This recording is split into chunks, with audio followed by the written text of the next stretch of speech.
All right. Ready? 3, 2, 1. Hi! It's the Allan. Oh, wait. Oh, Allan. Hoostan. Program. Program. Podcast. Yeah. So, welcome to today's podcast. After 2-3 weeks. I know. See, what happened was I was telling AJ, I was like, we gotta do another podcast! And we got into like a fight, and then we stopped talking, but then now here we are, and you know. Yeah, we're here. We're friends again. No, that's not what happened. we've been busy, so a little update, so, with work, and It's nothing dramatic, sadly. I got a new car. Oh, he got a new car. Yeah, Make sure to go check out his channel. No, I'm kidding. That's not his channel. That would be really funny, though. But I have a new car, so I've just been, excited about that, taking care of stuff with that. But we were talking at work today, saying, "Oh, AJ, when are we going to do a podcast? We can do one tonight."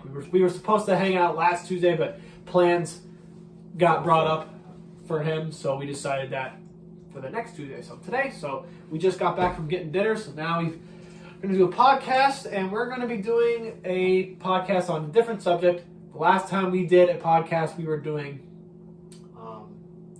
was it the Halloween Ends. Oh, we did the our Halloween Ends. So we're going to take a little shift from movies, and we're going to go back to a topic on a podcast we did previous, and it's a topic that we kind of want to start doing more, because to show you guys it's a passion of ours on music. So we're going to do another music podcast today. We love music. You know what else I love? I love when I can adjust the camera the right way. There we go. There you go. So now everyone can see us now on the forefront. Perfect.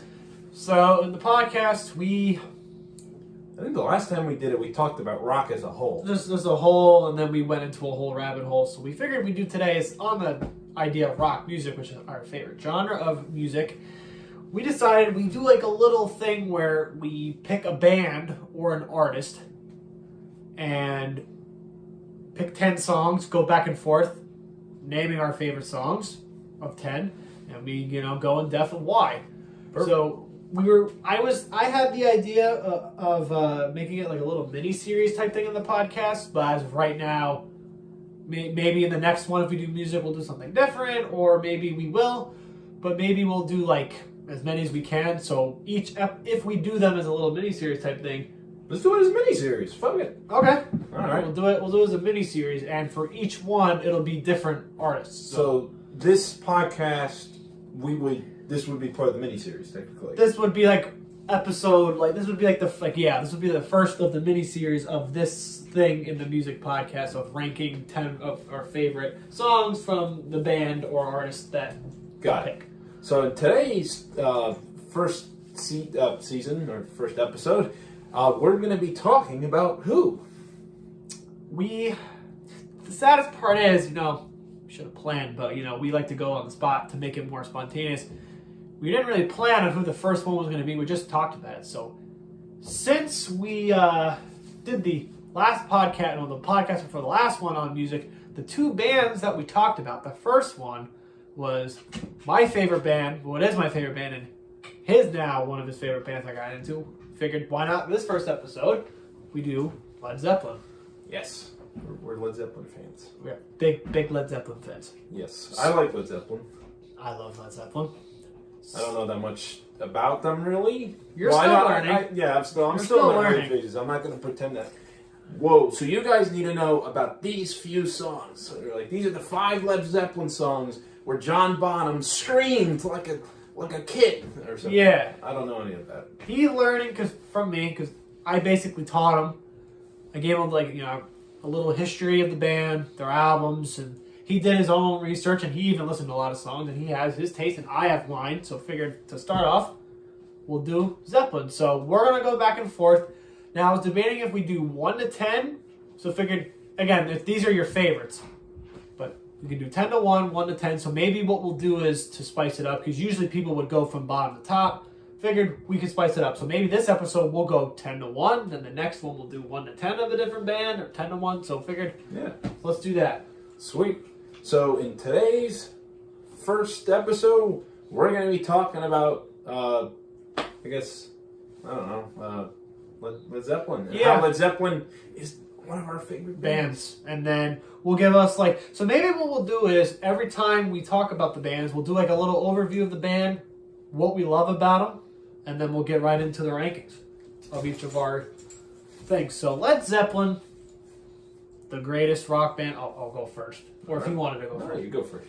So Led Zeppelin, perhaps one of, if not the greatest rock bands in music history.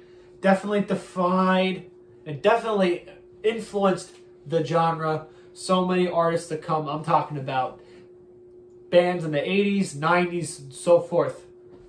I feel Zeppelin was a big piece of rock history because it's interesting to me, bands, especially in European countries, so hence England, where all the four members are from, they were so influenced. You would think they would be influenced by stuff from their homeland, which they are, which is amazing. But the amazing thing, especially about British bands, especially with Led Zeppelin, they were influenced by our musicians like Elvis and blues artists, Muddy Waters and Howlin' Wolf and Willie Dixon, Jimi Hendrix, even so many American artists, and that helped them find their sound and the way that they honor them and the way that it is incorporated in their music it's mind-blowing. And I feel that they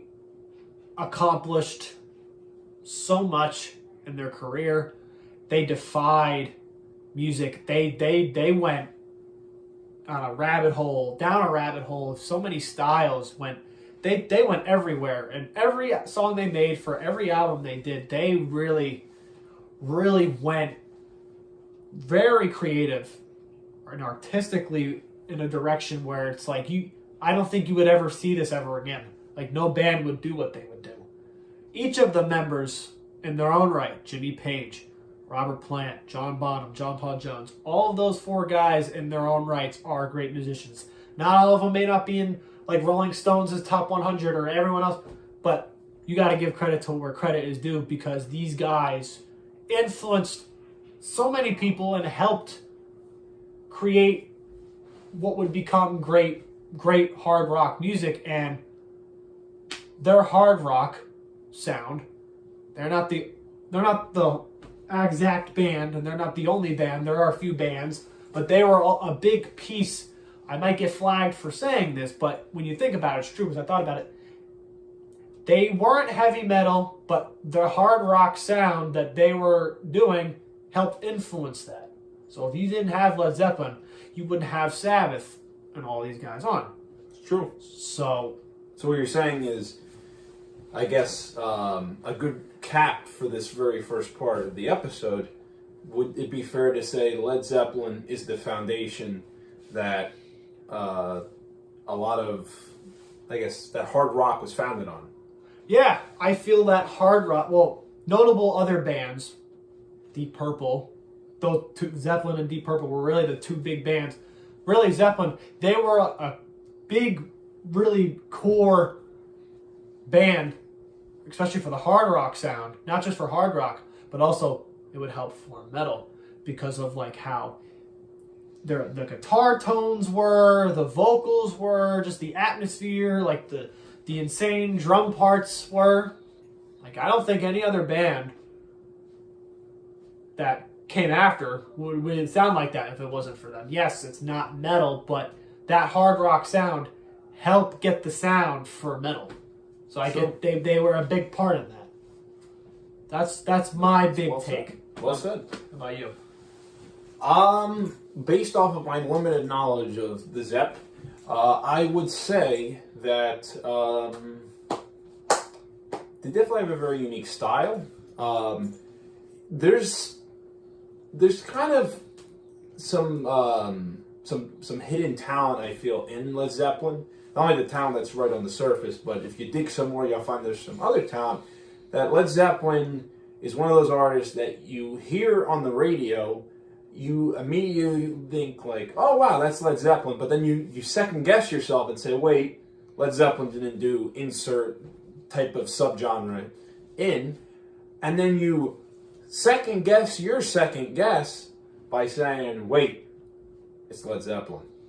I feel like Led Zeppelin is a perfect example of one of those bands that's so diverse, but yet so well known that you could know them just by voice, exactly, not associate that song with them, and then be surprised when you were right all along. I think there's only a handful of bands. Say, I almost said hands.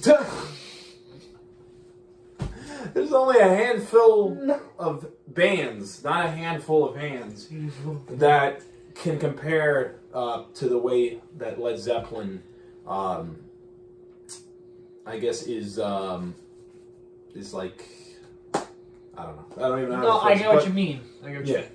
I really like that point. Very good point, Justin. I really like that point. Like, bands, any band, but really Led Zeppelin, they are like a band. One of the bands where it's like, you hear a song, it's like, yep, that's Led Zeppelin, based on like the drums, how the drums sound, how the guitar sounds, how the vocals are. You know, it's like they're so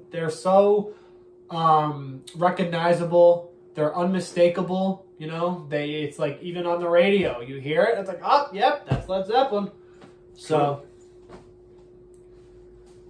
I think that's an untapped, not an untapped genre. I wouldn't say that.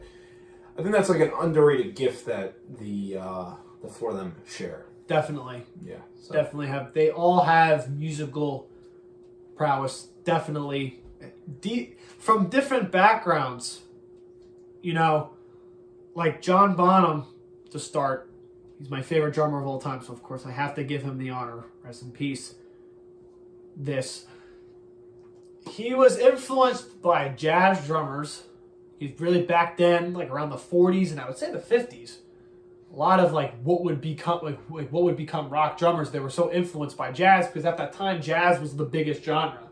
So you're thinking Buddy Rich, Gene Krupa, Max Roach, all those well-known jazz drummers John Bonham was influenced by. Robert Plant, heavily,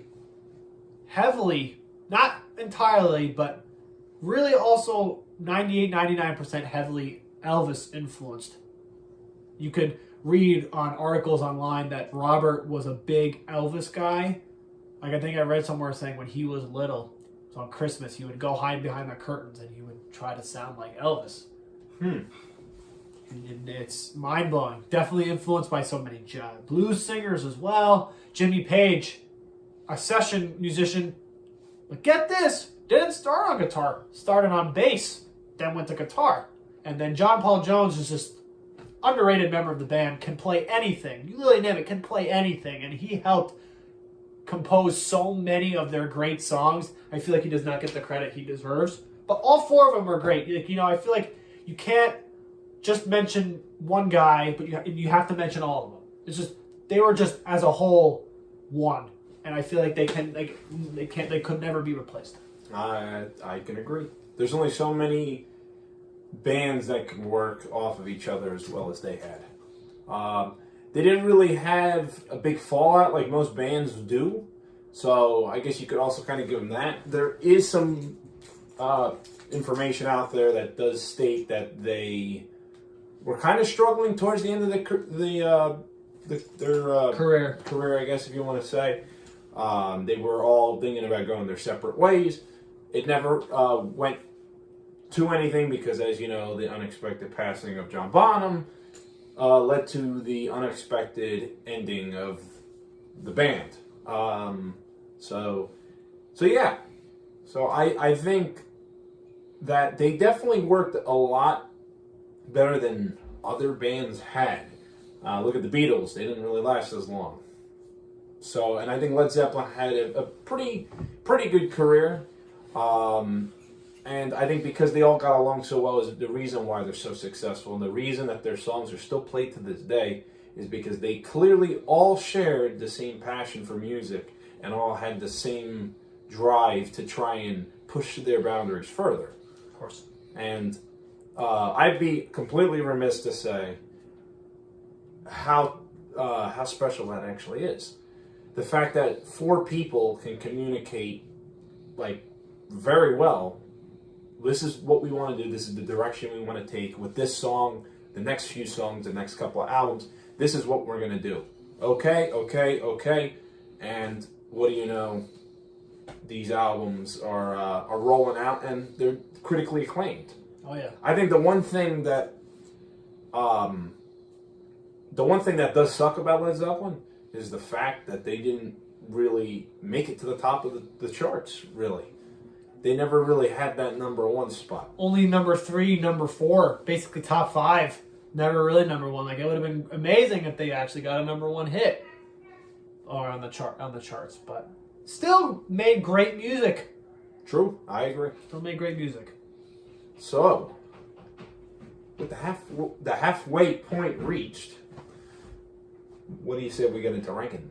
Yep. So we're ranking our songs, right? So the how the layout will be, because it's hard to have a concrete top 10. Of course. Because it's all over the place. So we figured, just back and forth, any song that comes to your mind. Because I feel like if we had to do a concrete, we would have had to prepare before we made this video. And I feel like, there's so many songs you could pick because they go everywhere as far as styles and how they approach the song. So we're just going to give 10 songs just off the top of our heads. And even songs that we really enjoy listening to, like when we listen to Zeppelin, we listen to these songs more. So any 10 songs. And I might throw in some honorable mentions. Like I'll probably do is throw honorable mentions before the number 1 or even after.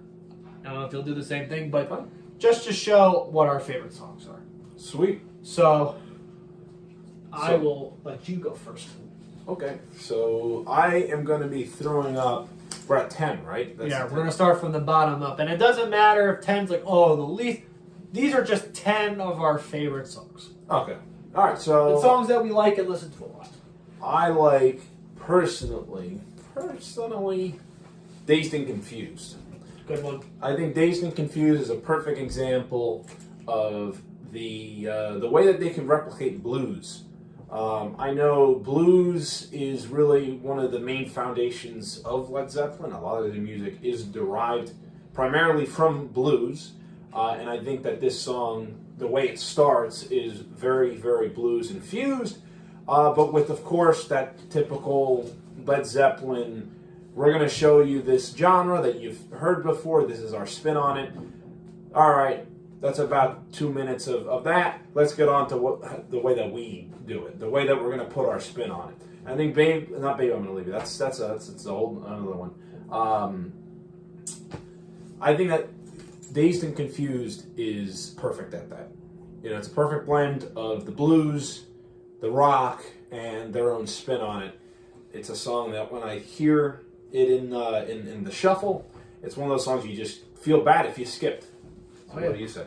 I would have to say Dazed and Confused. Like, great points. I would pretty much say that blues influence, but from a psychedelic kind of standpoint, it's there. And where to even start? The first, not even the first few seconds of the song, that bass riff that John Paul Jones does, it's like, it's so haunting. Like, this song definitely has like haunting vibes, but it was so good.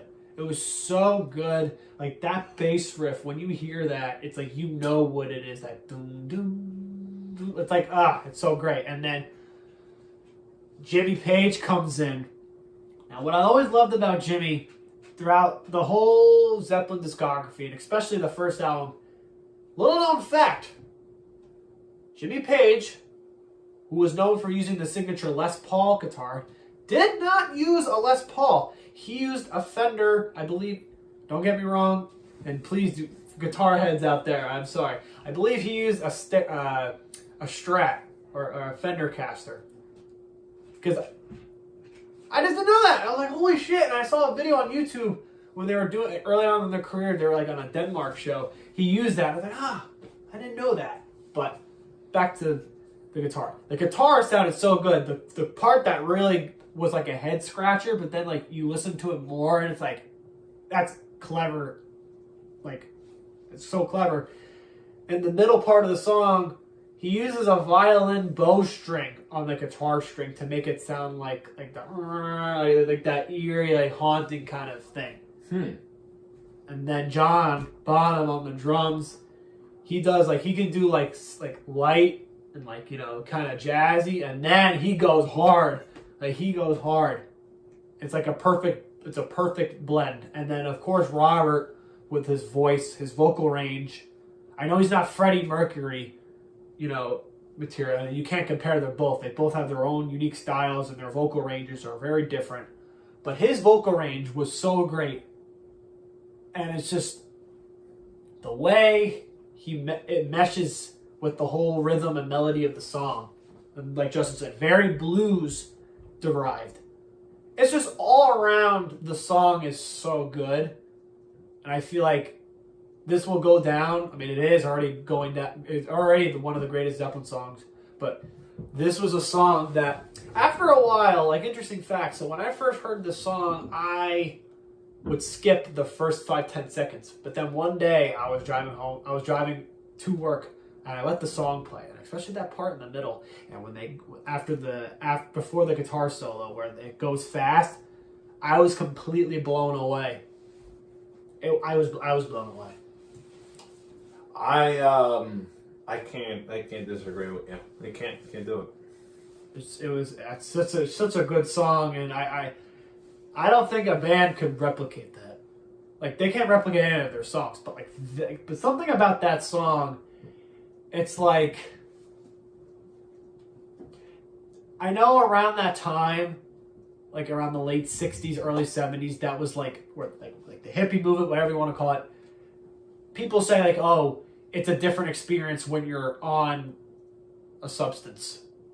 And I feel like that song would be a big thing, especially if you were. But even of course, I'm not saying you do what you got to do, and we don't condone it. You want to do it, whatever.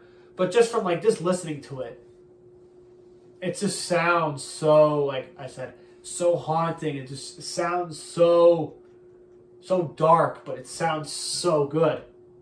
So this definitely Dazed and Confused is a top 10 song. Sweet. So that was 10, right? Yes. So you're on to 9. Yes. All right. What do you got? So number 9. This is a song that I believe gets a lot of not hate, but I think it's a good song. And the album that it's from is not praised lightly a lot, which is, in my opinion, should. But the song is For Your Life from their 7th studio album, Presence. For Your Life, to me, I don't know if you remember how that song was. No. Not that good. So, basically, to help you, it's basically a simple, the drum beat, I think, is really great. I was going to say I can't play a snippet of it because we'll probably get copyrighted. Yeah. So, just everyone, just take my word for it. Something about that song, and I play drums just for free time, and that's a song I frequently would go back to. I know it's not exactly how the drum part goes, but my own interpretation of it. Something about that song, it's a simple 4/4 beat. In drum terminology, the 4/4 beat is a simple standard drum beat. But there's one thing about John Bonham, and not just in this song, in any song you hear in the Zeppelin catalog, there's little things he does that you can faintly hear. He has his little ghost notes in there and his little ghosting on the bass drum. But especially with this song and how the song is put together, he does this 4/4 beat. He's riding the beat so good, and then there's moments where he'll go crazy, but he'll just drive right back. And it's a great little simple rock tune. It's a great song. The guitar riff is great. John Paul Jones bass, you really can't hear it, but it's there. It's good. Around this time, Robert Plant's vocals weren't, his voice wasn't really in his prime previous albums before, but it was good. It's a little good song with a simple beat with little nuances in there, but it's just a good song to jam out to. I'll take your word for it. Yeah, I mean I'd check it out, and for any of you who haven't heard that song, I would totally go listen to it. It is worth it. It's a great little simple, but a little complex rock song. So that's my number 9. All right, number 8. Did you have yours? What do you mean? Your number 9. Oh,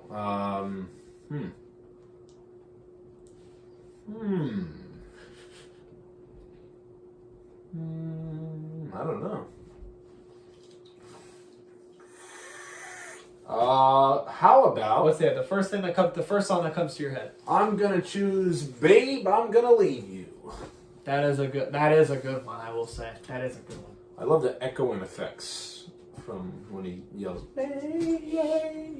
He got me into this song a lot. Yeah, this song is very complex. I think the drum beat is very powerful. Very powerful. And I think the vocals are very powerful. It's a very powerful song, and it almost kind of leaves you hanging as if he the whole band just broke up with you.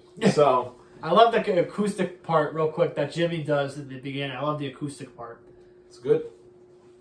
Number 7. I mean number 8. Number 8. That's what I meant. I meant 8. Number 8.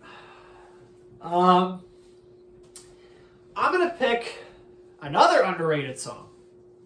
A song that honestly people might say is like one of their greatest songs, but I feel like this song is very underrated. And then this is from like my favorite album of all time. Heartbreaker.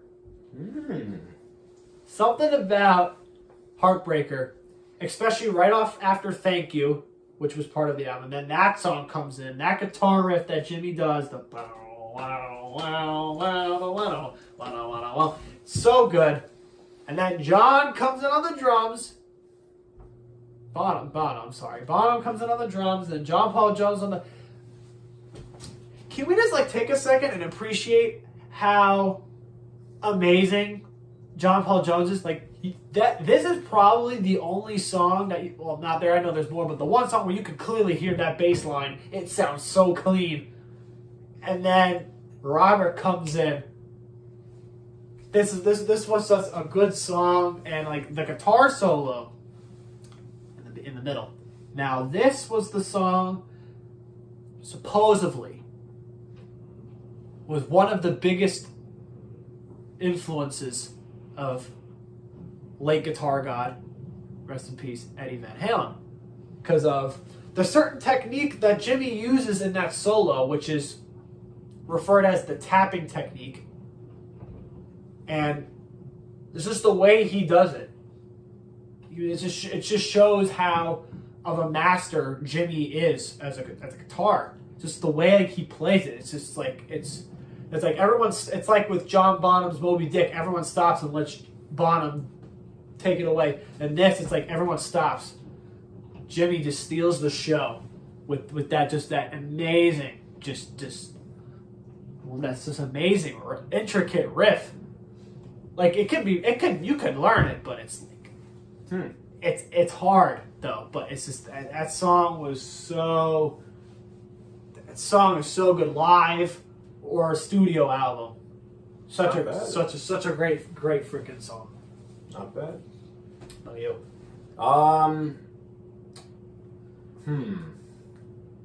Wouldn't you think it would be easier if we just did it like we just do like I'll do 7, you do 5? All right. Maybe. Well, if that's I'm getting a little confused by the numbers. Okay, don't worry. So that was my number 8. So you go for number 7. Okay. All right. So I'll do number 7. I think I'm gonna choose. I just blanked out. The Ocean. That was it. The Ocean. That's another good one. I think that song is very, up. It keeps you up. There isn't too much blues influence, in my personal opinion. Please feel free to call me an asshole for thinking that. But I really, I think personally that there just wasn't any real blues influence, but I think it was a very good building on the hard rock, because hard rock was starting to kind of take off around the time. Correct me if I'm wrong. No, yeah, and this song was from Houses of the Holy, which was regarded as one of their greatest, and this was an album that really painted the canvas of their creativity and their diversity. So, this song, I wouldn't necessarily label it as blues rock. It was more of like, I guess like, it seemed like maybe 50s style rock and roll or just simple rock, but that song is so amazing. Probably the best part, and you can hate me, but the intro, no instrument, you can just faintly hear Bonham go, "We done 4 already, and now we're steady," and then they went, and he counts the 4, and then they start. It's like, look, like what other band? Like, come on! And then to put the icing on top of the cake, the part in the middle where Robert Plant does the little like melodic singing part. Then you hear like a higher voice. Then you find out that's Bonham. So Bonham was basically a backing vocalist. Now imagine he kept doing that. I was blown away. I was blown away. That song, another fun song to play with on the drums. Kind of a simple song with a little Bonham magic in there, and then Jimmy Page's little like solo in there. But that's not bad. That's a good pick. That was a good pick. I knew it was gonna get thrown in here, but I didn't expect it to be this one. What do you think number 6 would be? Number 6, I'd say number 6 for me would have to be another song from my favorite album. A song that really showcases how they can go, the tempo can get decreased, but then gets pushed right forward, right back in your face. It is going to be What Is and What Should Never Be. What number is this again? I'm sorry. 6. Yeah, 6. What Is and What Should Never Be. Are you familiar with that one? So, sorry. I know I'm picking the one. Fine. It's fine. Just take my word for it. So, how the song starts, Robert does his little, and if I say to you, it's like this nice little guitar, bass, little rhythm, and then like Bonham does this thing where he's hitting the ride cymbal, and he does like this. There's this term in drumming, and I think in Latin it's called clave, where he basically takes the stick and he hits the shell. He makes this nice little rhythm, and then he comes in on the drums, and then it's a nice rocker. Then they slow back down. Then he does his little he does one of his famous fills, then goes back in. And then Jimmy Page does his nice little melodic guitar solo, and Bonham does it again.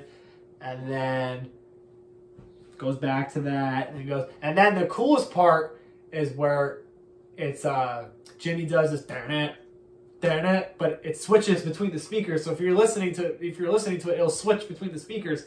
Then Bonham hits the gong with like those orchestra, like symphonic gongs. Then it kicks in, and then Robert's full. Great song. I feel like that song exemplifies like they could like go nice and like smooth, and then they can just go right into that rock type stuff. So that song is so good. I definitely check it out. It's a great song. You will not be disappointed. Number 5. This one's gonna go to Bring It On Home. All right. Because Bring It On Home is a perfect example of blues as well. Well, yeah, I think that's like that from that album. That was like, well, I know it a lot, but that was definitely one of the most heaviest blues-derived songs ever. It was technically first 2 albums. Well, really, first 2 albums. A lot of the songs were their own covers or arrangements of blues songs that are already made. But this one was so good. It was so good. I love the harmonica. Oh yeah. Not really one of my favorite instruments, but the way it's done and presented is very faithful to the original song. We have heard the original song, and I think me and Jacob both agree that it is a very faithful adaptation to that song. In fact, I think it adds to it by making it a rock song. And then the guitar riff enters right after, and then the drums and everything. And the ending with when Robert does the harmonica was so good. So good. Song. One of their most underrated riffs, basically one of their most underrated songs. That was a really good pick. Thank you. Really good pick. Yep, because we're bringing it on home. What's number 4? All right, so now we're nearing the top 4. So I feel like we have to get these songs. I'm going to go out of all of these.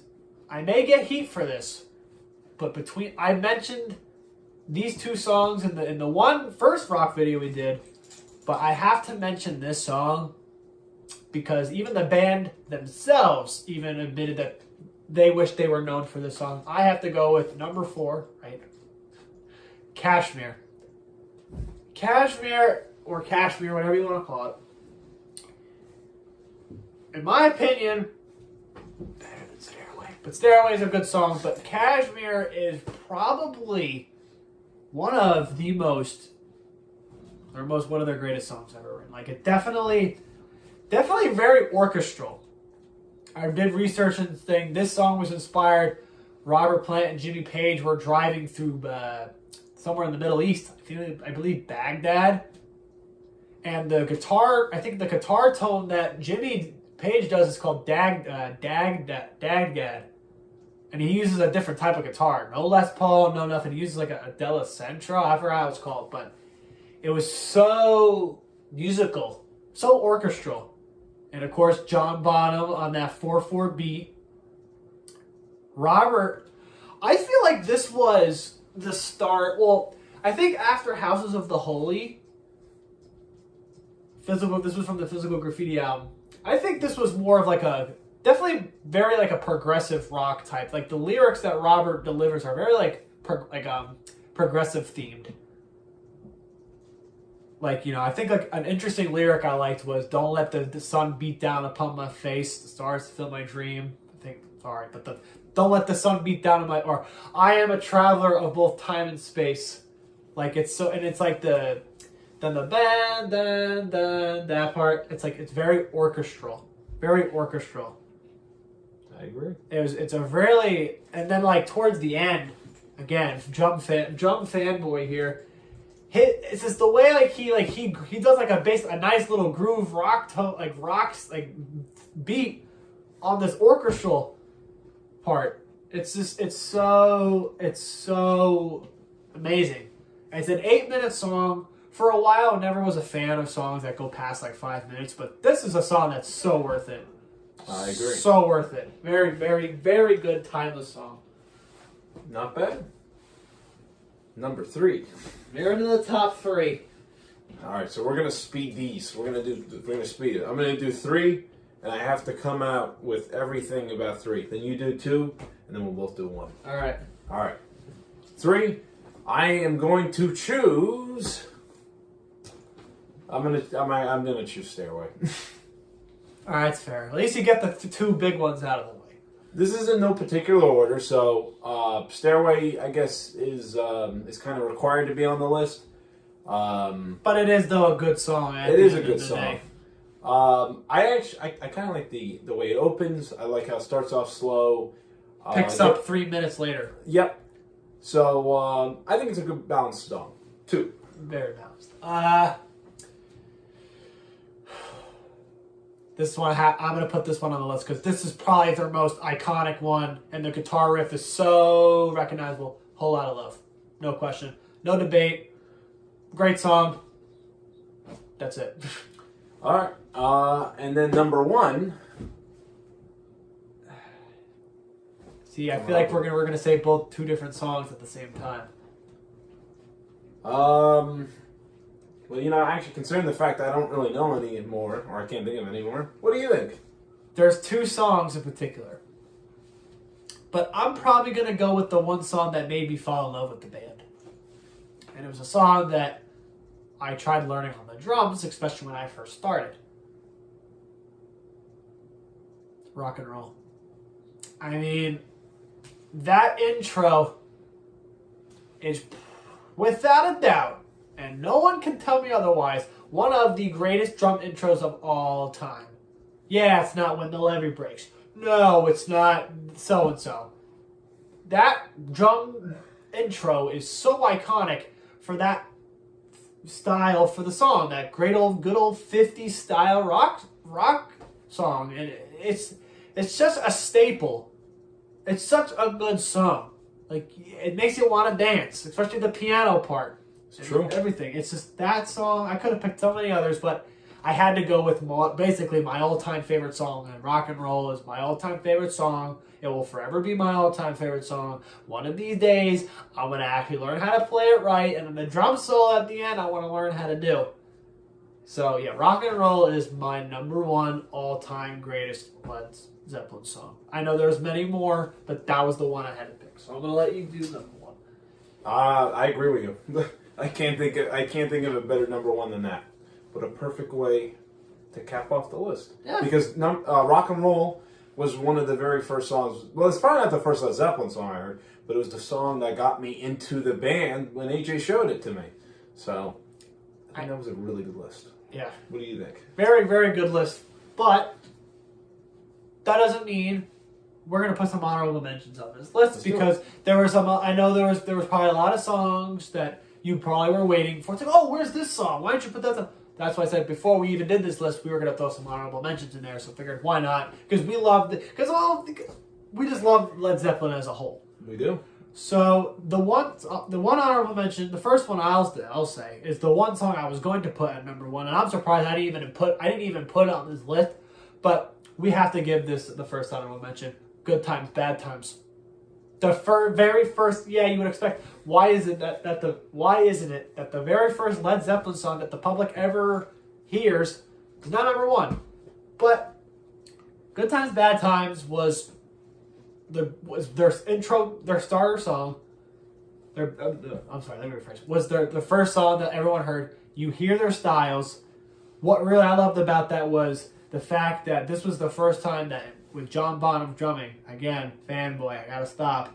The triplets, the bass drum triplets he does, that was when you heard that, you knew that was gonna be something in his style. Everything, this the whole song in general. I agree. So "Good Times, Bad Times" is the first honorable mention. Not bad. Oh. I mean, I'll list them. I don't got any. You got Black Dog, which I'm surprised you were surprised that we didn't put. You got Achilles' Last Stand, which was the first song off the one album Presence, which was another great song. The Rover was another great song. No Quarter was another great psychedelic, heavily derived song. Full in the Rain. Full in the Rain, another great song. Definitely a great polyrhythmic type song. You also got what else? We have Ramble On, which is a good one. Over the Hills and Far Away. This one, not a lot of people actually like, but the crunge of House of Holy. This was like the heavily James Brown funk inspired song. You also got this one. I don't really listen to this song a lot, but I might want to listen to this again. The Rain song. Interesting fact about the Rain song. This song was made after hearing criticism from not only George Harrison, because George Harrison said that Led Zeppelin never did any ballads. So basically, Jimmy Page is like, all right, fuck him. I'm going to make a ballad. And if you haven't listened to that, it's great. Really great. It's not bad. Cool. I'll do three more, because we could go on forever. I know. We could go on forever. But we should do our own episode about Led Zeppelin. Ooh. Wait. There's no excuses. No excuse. But the last three, all my love. Great song. Immigrant Song. I mean, you can't forget Immigrant Song. And then this song. Since I've Been Loving You. Mm. But yeah, I don't want to keep, rambling on about so many songs, but these songs we just listed, the 10 and the honorable mentions, are just showing you all of our favorite Led Zeppelin songs. So that's basically all the songs we like. We will continue to like these songs. There's probably going to be songs that are going to pop up that we might start liking, but definitely the 10 that you guys heard in our lists in this video, they're not going to change. They're not going to go anywhere. Like these songs, like when we think of Led Zeppelin, we're going to think of these songs, whether we listen to them a lot or we think highly of these songs. So Not bad. that's pretty much it. Not bad. So that's the end of this awesome video. This is a video, honestly. I was always excited to film all the Halloween Ends review and all that, but I think this was probably one of the best, most exciting ones to make. I think so. I'm really excited to do another video on this little mini series. Again, it may not be concrete if we do it the next time, but if we do music, who knows? Even if we do music, we may do a different subject on music. But even if it comes up the mini series, we'll probably find another band. And even if we don't do 10, do 5, because there's some bands out there we don't know all of their discography. But we will definitely do something like this again because it's interesting because it brings out what songs we like and what songs we don't like, and all of you out there who are really wanting to get into these bands' music, you'll get a little tidbit of history, and you can you'll see it for yourself when you listen to it, and it can form your interests. I honestly think this was a lot of fun, as well as what you were saying. Funny enough, for this being a mini series, it's the longest video on the channel. Oh yeah, I just noticed 46 minutes long. So, for those of you guys who clicked on this and made it this far, now you know why this is a very long video, because, we geek out. We do. We geek, when it comes to music, we geek out. It's kind of hard to really say, let's end it here, when there's so much potential stuff that could be talked about. And honestly, when we do these things, they come to our mind and might not come back. So it's always good to just let it all out and put everything out. Yeah. So I think that's a perfect place to end it. Yeah. Thanks for watching today's podcast or listening to today's podcast, however you like it. And yes, let us know what your favorite Led Zeppelin song is. Yeah, put them down below. You want to make a top 5, you want to make a top 10, you don't want your honorable mentions, go for it. You want to put your favorite albums, go ahead. We would love to see your favorites. I agree. Not bad. Well, I'm Hoostan. And I'm Allan. And we will see you in the next one.